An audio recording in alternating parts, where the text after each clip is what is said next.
আসসালামু আলাইকুম। আজকে কামিজের নিচের যে ঘেরের অংশ সেটি আপনাদের সাথে সেলাই করে দেখাবো। তো এখানে আমি গজ কাপড় দিয়ে একটি কামিজ কাটিং করে তারপর সেলাই করে নিয়েছি। এবার কামিজের নিচের যে ঘেরের অংশ সেটি সেলাই করব। প্রথমে আমি কামিজের পিছনের যে ঘেরের অংশটি সেটি সেলাই করব। তো আমি সামনের পার্টটাকে সরিয়ে নিলাম এবং পিছনের অংশে আমি একটি ডিজাইন করার জন্য এখানে আমি এক কালারের গোলাপি রঙের কাপড় নিয়েছি। কাপড়টি এখানে চওড়ায় আছে 6 ইঞ্চি পরিমাণ।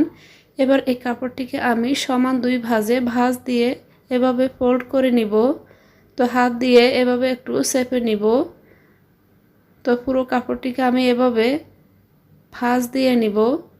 তো দুই ভাঁজ দিয়ে নিলাম। আমি যে সাইডে আছি সেটি কাপড়ের বন্ধ সাইড।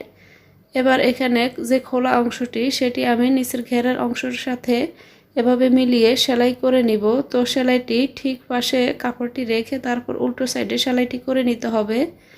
তো আমি পিছনের অংশটি সেলাই করে নিলাম। এবার সামনের অংশে এভাবে ঠিক পাশের উপরে আমি আধা ইঞ্চি পরিমাণ এভাবে উপরে রেখে তারপর আমি একটি লেস সেলাই করে নিব।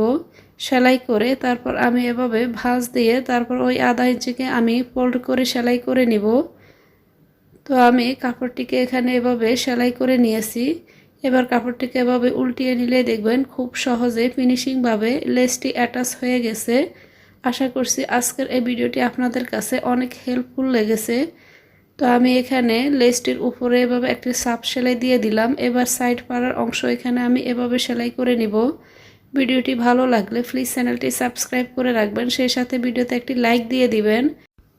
গজ কাপড় দিয়ে চমৎকার ডিজাইনের এই কামিজটি আমি কিভাবে কাটিং করেছি সেটির ভিডিও অলরেডি আমার চ্যানেলে আপলোড করা আছে।